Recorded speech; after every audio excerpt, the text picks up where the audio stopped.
In this video I'm going to show you how to add a countdown widget on your iPhone. So this method will be work any iPhone. So you need to just install third-party apps. Go to my app store, go to search option, search it to countdown, and you just install these apps. I'm already installed this. Just press on to open and just press on new countdown and just name name happy birthday,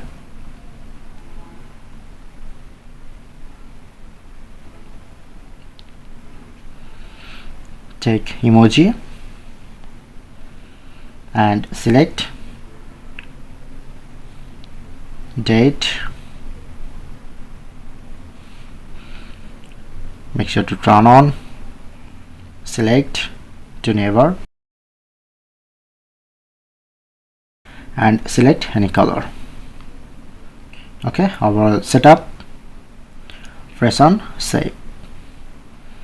So go back, just long press in your blank screen, press on edit and add widget, just select any style, select this style, press on add widget. Okay, now successfully add this.